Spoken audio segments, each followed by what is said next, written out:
യുദ്ധ ചരിത്രത്തിലെ ഏറ്റവും വലിയൊരു കള്ളത്തിൽ ആരംഭിച്ച ഓപ്പറേഷനാണ് ഇറാഖ് ഫ്രീഡം എന്ന ഇറാഖ് യുദ്ധം.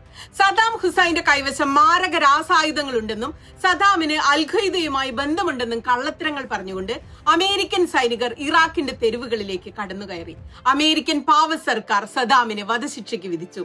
അൽഖയ്ദ ബന്ധമോ രാസായുധമോ കണ്ടെത്താനാകാതെ വന്നപ്പോൾ പശ്ചിമേഷ്യയിൽ ജനാധിപത്യം പ്രചരിപ്പിക്കുകയാണ് തങ്ങളുടെ ലക്ഷ്യമെന്ന മുട്ടാപ്പോക്ക് ന്യായങ്ങൾ പറഞ്ഞുകൊണ്ട് ഊരാനാണ് അമേരിക്ക ശ്രമിച്ചത്. അപ്പോഴേക്കും ഇറാഖി സമൂഹം സാമ്പത്തികമായും ഭരണപരമായും തകർന്നു കഴിഞ്ഞിരുന്നു. കിട്ടിയ മാല എന്ത് ചെയ്യണമെന്നറിയാതെ അന്തം വിട്ടു നിൽക്കുന്ന കുട്ടിക്കുരങ്ങനെ പോലെ അമേരിക്ക അങ്ങനെ നിന്നു.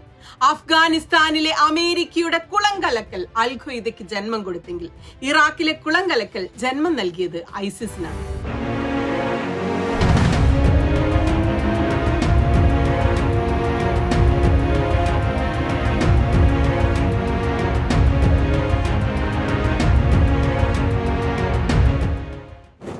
ദാമോദർജി, അടുത്താൽ അരശുമൂട്ടിൽ അപ്പുക്കുട്ടൻ. ഇനിയും തോൽക്കാൻ അമേരിക്കയ്ക്ക് യുദ്ധങ്ങൾ ബാക്കിയെന്ന് ഞാൻ പറഞ്ഞാൽ എന്തൊക്കെയാണ് നിങ്ങളുടെ മനസ്സിലൂടെ ഒരു തിരശീലയിൽ സിനിമ പോലെ ഓർമ്മ വരുന്നതും കടന്നു വരുന്നതും എന്തൊക്കെയാണ്? മിഡിൽ ഈസ്റ്റ് മുഴുവൻ അമേരിക്ക ഓടി നടന്നുകൊണ്ട് യുദ്ധങ്ങൾ സംഘടിപ്പിച്ചത് നിങ്ങളുടെ ഓർമ്മയിലേക്ക് വരുന്നുണ്ടോ? അഫ്ഗാനിസ്ഥാൻ, കുവൈറ്റ്, ഇറാഖ്, പലസ്തീൻ നമ്മൾ വിശദമായി പരിശോധിക്കുകയാണ്.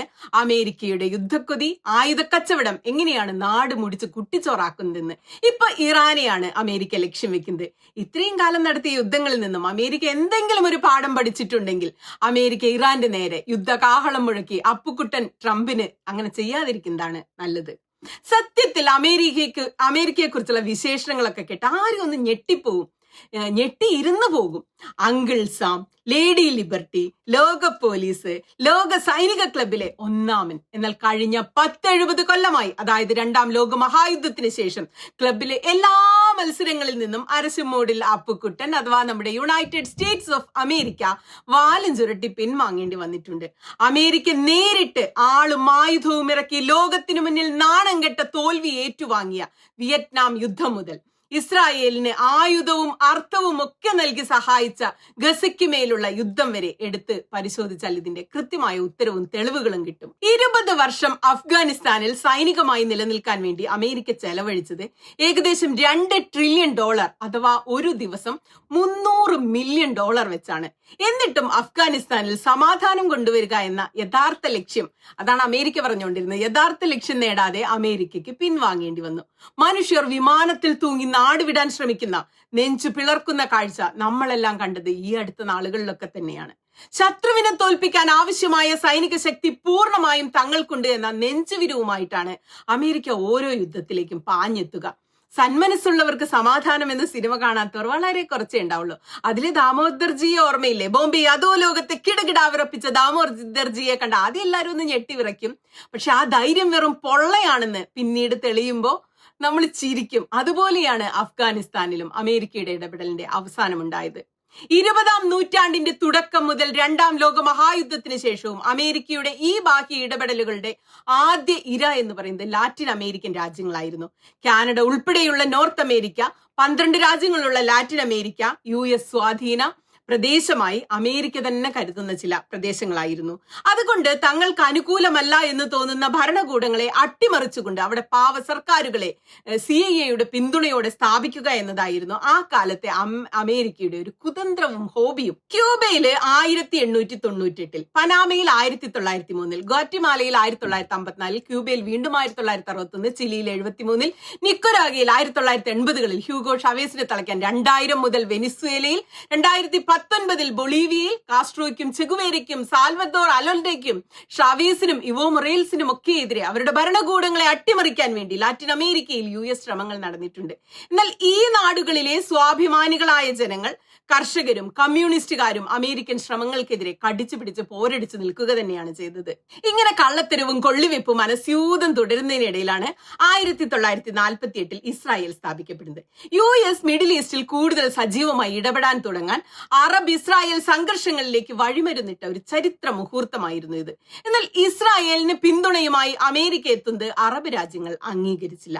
അങ്ങനെയാണ് നിരന്തരം തോൽവികൾ ഏറ്റുവാങ്ങാനുള്ള ഈ അമേരിക്കൻ അപ്പുക്കുട്ടന്റെ കഴിവ് കടലും ഭൂഖണ്ഡവും കടന്ന് പശ്ചിമേഷ്യയിൽ എത്തിയിട്ട് ഇപ്പൊ ഇസ്രായേലിൽ വന്ന് നിൽക്കുന്നത്. ആ സമയത്താണ് 1973 ഇസ്രായേലും അറബ് രാജ്യങ്ങളും തമ്മിലുള്ള യോം കിപ്പൂർ യുദ്ധം ആരംഭിക്കുന്നത്.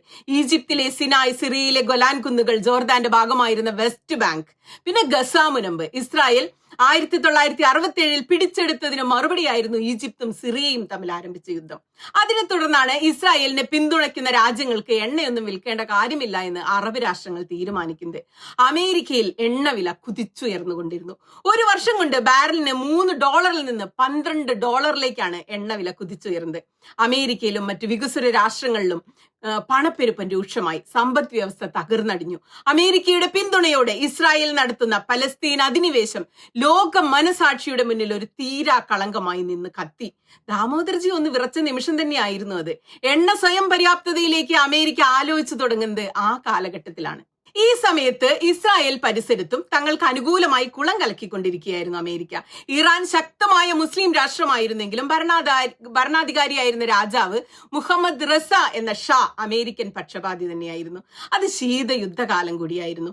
അമേരിക്കയുടെയും സോവിയറ്റ് യൂണിയന്റെയും നേതൃത്വത്തിൽ ലോകം രണ്ടായി വിഭജിച്ചു നിന്ന ഒരു വല്ലാത്തൊരു കാലമായിരുന്നു അത്.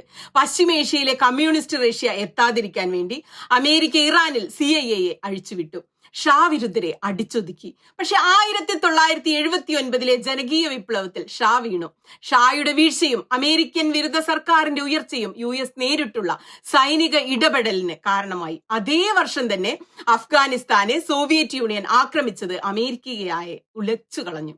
ഈ സമയത്ത് തന്നെയാണ് ഈ മേഖലയിലെ വരാനിരിക്കുന്ന സൈനിക വീഴ്ചകളുടെ ആദ്യ അധ്യായം CIA വഴി അമേരിക്ക തുടക്കം കുറിച്ചത്. കമ്മ്യൂണിസ്റ്റ് യൂണിയനെ നേരിടാൻ വേണ്ടി അഫ്ഗാൻ പ്രതിരോധ സേനകൾക്ക് പിന്തുണ നൽകിക്കൊണ്ട് അവരോട് പോരടിച്ചു നിന്നിരുന്ന ഇസ്ലാമിക തീവ്രവാദ സംഘങ്ങൾക്ക് അമേരിക്ക പിന്തുണ നൽകാൻ തുടങ്ങി. പാല് നൽകി കൈക്ക് തന്നെ കൊത്തുക എന്ന് പറഞ്ഞതുപോലെ അൽ ഖയ്ദയുടെ ഒസാമ ബിൻ ലാദൻ എന്ന ലോക വില്ലന്റെ ജന്മം എടുത്ത വയറ്റാട്ടിയായി മാറി നമ്മുടെ ദാമോദർജി. അമേരിക്ക 9/11 ആക്രമണത്തിന് പ്രതികാരം തേടി വീണ്ടും അഫ്ഗാനിസ്ഥാനിൽ അമേരിക്ക എത്തിച്ചേരുന്നു. ആ കഥ എങ്ങനെ അവസാനിച്ചു എന്നത് നാം കണ്ടതാണ്. എന്നാൽ ബിൻ ലാദന്റെ ജനനത്തിനും അവസാനത്തിനുമിടയിൽ അമേരിക്ക മറ്റൊരു യുദ്ധത്തിൽ ഏർപ്പെട്ടു. കേരളത്തിൽ അലയടിച്ച 1990-91 ഗൾഫ് യുദ്ധം.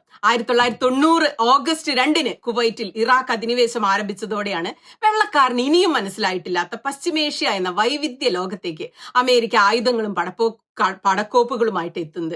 അച്ഛൻ ജോർജ് ബുഷും മകൻ ബുഷും കടന്ന് 4 പ്രസിഡന്റുമാർ മാറി മാറി വന്നിട്ടും അമേരിക്കയ്ക്ക് ഇതുവരെ ഈ മേഖലയിലെ യുദ്ധം അവസാനിപ്പിച്ച് ഒന്ന് വീട്ടിൽ പോയി സമാധാനമായി ഒരു ദിവസം ഒരു ചായ ഇട്ട് കുടിച്ച് കിടന്നുറങ്ങാൻ ഇന്നേവരെ പിന്നെ പറ്റിയിട്ടില്ല. President Barack Obama, Joe Biden ഇറാഖിൽ നിന്ന് പുറത്തു കടക്കാൻ ശ്രമിച്ചെങ്കിലും ISIS കാരണം അവർക്ക് തിരികെ വീണ്ടും വരേണ്ടി വന്നു.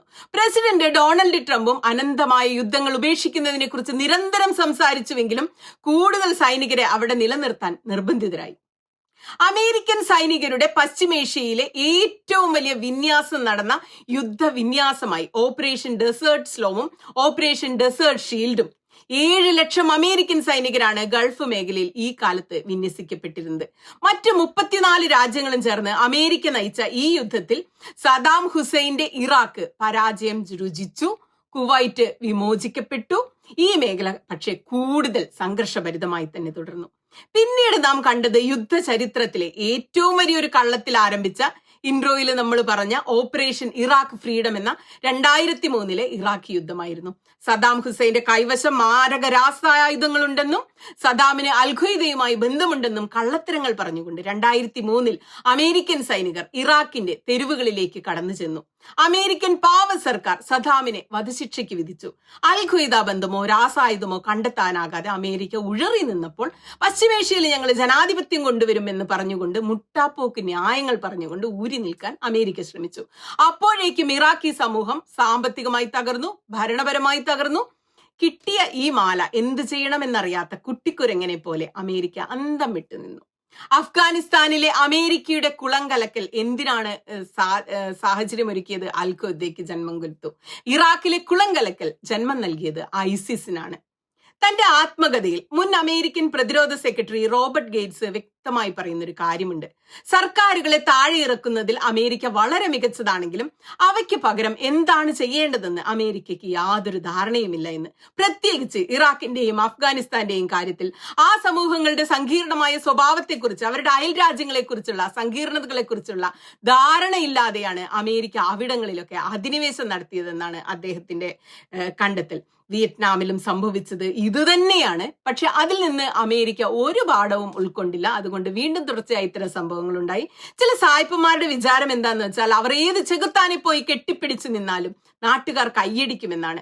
പക്ഷെ അമേരിക്ക അധിനിവേശം നടത്തിയ ഒരു രാജ്യത്ത് പോലും അമേരിക്കയുടെ ഒപ്പം ജനകീയരായ നേതാക്കൾ നിൽക്കാനേ ഇല്ലായിരുന്നു. വിയറ്റ്നാമിൽ സംഭവിച്ചത് തന്നെയായിരുന്നു ഇത്. ഇറാഖിലും അഫ്ഗാനിസ്ഥാനിലും അത് റിപ്പീറ്റ് ചെയ്തു. ഈ രാജ്യങ്ങളിൽ അമേരിക്ക പിന്തുണച്ച എല്ലാ നേതാക്കളും സർക്കാരുകളും അപ്രാപ്തരും ജനപ്രീതിയില്ലാത്തവരും അഴിമതിക്കാരും ഒക്കെ ആയ ആളുകളായിരുന്നു. കുറെ അമേരിക്കൻ കാശ് വിഴുങ്ങി എന്നതല്ലാതെ ദേശീയ ഐക്യം സൃഷ്ടിക്കാനോ അവരുടെ അധികാര അടിത്തറ വിപുലീകരിക്കാനോ അതാത് രാജ്യങ്ങളിൽ സമാധാനം കൊണ്ടുവരാനോ ഭൂരിപക്ഷം ജനങ്ങളുടെ പിന്തുണ നേടാനോ ഒരിക്കലും കഴിഞ്ഞില്ല ഒരു രാജ്യത്തും. വിയറ്റ്നാമിൽ യുദ്ധം വഴി കമ്മ്യൂണിസം പ്രചരിക്കുന്നത് തടയും എന്ന് പ്രസിഡന്റ് ലിൻഡൻ ബി ജോൺസൺ അവകാശപ്പെട്ടിരുന്നു. അത് പൊളിഞ്ഞ് പാളീസാവുന്നത് നമ്മളൊക്കെ നേരിട്ടാണ് കണ്ടത്. ഇറാഖിൽ സദ്ദാം ഹുസൈനെ വധിക്കുന്നത് വഴി അന്താരാഷ്ട്ര സുരക്ഷയ്ക്കുള്ള ഒരു പ്രധാന ഭീഷണി നീക്കം ചെയ്യുന്നു എന്നാണ് പ്രസിഡന്റ് ജോർജ് ഡബ്ല്യു ബുഷ് അന്ന് പ്രഖ്യാപിച്ചത്. അത് സത്യമായില്ല എന്ന് നമ്മൾ കണ്ടു. അത് പൊളിഞ്ഞു. അഫ്ഗാനിസ്ഥാനിൽ എന്താണ് പറഞ്ഞത്? 9/11 ആവർത്തിക്കാതിരിക്കാൻ വേണ്ടി അമേരിക്കയ്ക്ക് ഭീഷണിയാകുന്ന തീവ്രവാദ സംഘങ്ങളെ മുഴുവൻ ഉന്മൂലനം ചെയ്തെന്നാണ് ജോ ബൈഡൻ അവകാശപ്പെട്ടത്. പൊളിഞ്ഞു പാളീസാവുന്നത് നമ്മൾ കണ്ടു. പാലസ്തീനിൽ എന്താണ് പറഞ്ഞത്? ഹമാസിനെ ഉന്മൂലനം ചെയ്യാൻ വേണ്ടി ഇസ്രായേലിനെ പിന്തുണയ്ക്കുക വഴി പശ്ചിമേഷ്യയിൽ സമാധാനം പുലരുമെന്നാണ് ബൈഡനും ട്രംപും പറയുന്നത്. അത് പൊളിഞ്ഞു പാളീസായിക്കൊണ്ടിരിക്കുന്നത് നമ്മൾ കണ്ടുകൊണ്ടിരിക്കുകയാണ്. ചെന്നുപെടാൻ എളുപ്പമുള്ള സ്ഥലങ്ങളിൽ നിന്ന് പുറത്തു കടക്കാൻ വളരെ പ്രയാസമാണ് എന്ന് വാഷിംഗ്ടൺ ഇനിയും തിരിച്ചറിഞ്ഞിട്ടില്ല. ഇറാനെ ലക്ഷ്യം വെച്ചുകൊണ്ട് ട്രംപ് ഇപ്പോൾ ഭീഷണി മുഴക്കി തുടങ്ങിയിട്ടുണ്ട്. എന്നാൽ പൊരിഞ്ഞ പോരാട്ടം നടത്തി തലയിൽ മുണ്ടിട്ട് മടങ്ങാൻ ഇനിയും വേറെ യുദ്ധങ്ങൾക്ക് ഇറങ്ങാതിരിക്കുകയാണ് ഈ അപ്പുകുട്ടന്മാർക്ക് നല്ലത് എന്ന് ട്രംപെങ്കിലും തിരിച്ചറിഞ്ഞാൽ നല്ലത്. അപ്പൊ ഇതൊക്കെയാണ് അമേരിക്ക നടത്തിക്കൊണ്ടിരിക്കുന്ന പൊളിഞ്ഞു പാളീസായ അരശം മൂട്ടിൽ അപ്പുകുട്ടന്റെ യുദ്ധങ്ങൾ.